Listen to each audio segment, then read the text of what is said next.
Hi, guys, good morning, and welcome back once again to the EdWord. I'm your host, Eddie, and in today's video, I'll be sharing my thoughts with you guys about the most recent episode of the hilarious animated series Star Trek Lower Decks. Now, before I begin, of course, please be warned, this is a spoiler-filled review, like most of my episode reviews here on this channel. So again, this is a spoiler warning. If you haven't caught up on or haven't watched the most recent episode of Lower Decks, don't keep watching or listening, as I will be discussing spoilers. So you have been warned. That being said, let's jump right into it. This was funny. It was so damn funny. Just watching characters like Boimler, Tendi, and Rutherford go absolutely batshit crazy for an entire episode is such a highlight. The thing that was kind of frustrating though, it's like, does Mariner have enough actual respect for Boimler? Where was she just so shocked at the prospect of him having a decent, nice girlfriend that she just couldn't accept that and wanted the girlfriend to be an alien in disguise? Or was she genuinely concerned for his safety and well-being because she really does care about him? I mean, I feel like that's kind of like I think there's a little bit of truth in both those areas in that regard for that part. But God, it was funny watching Mariner go batshit crazy during this episode. During this episode, we also got some pretty funny Star Trek Easter eggs from original and next gen. And then we also got a pretty interesting revelation, although this might have been revealed before the show premiered, but maybe I just didn't know about it till now. But in terms of the timeline, I guess it's set during Next Generation, because they directly mention an episode from the final season of Next Generation where Data and his brother Lore briefly control renegade Borg. And that's from a final episode. That's from the final season of Next Generation. So this show is set in the Next Generation in terms of the timeline. So it's good to know where this takes place, like continuity wise. Which I just thought was an interesting little factoid, and it also gives you a better idea of like where they are story wise.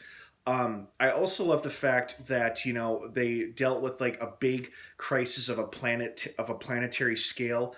But they resolved it so quickly when they realized that this whole civilization was just two rich people living on their own planet or moon. Oh God, that was funny. Like when the captain's like, "Wait a minute, did you say both?" "Well, yes, it's me and my wife. We're rich. Implode the moon." That was great. Or it's like how the purple people were bickering amongst themselves and yelling, and the captain just finally says all three things that would be a wonderful, acceptable compromise, and they all immediately calm down and go, "Yeah, okay, sure, yeah, that works great, okay," and they all leave out of the conference room like it's that easy. Oh man, I also loved how they took, a classic Star Trek story where somebody isn't what they appear to be in terms of species or person.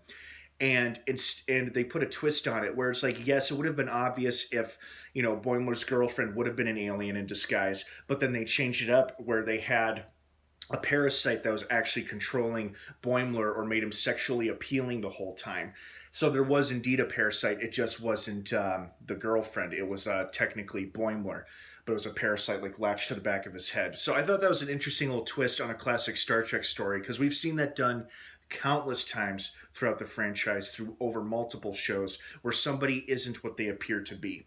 And I thought that was a nice little twist spin on it. Like I said, that's what I like about this show. That makes it so refreshing, is that it is so unconventional and unorthodox in terms of like how Star Trek stories are normally told, and it's like they can still honor the old ways by giving us something brand new and completely original and just absolutely ludicrous at the exact same time.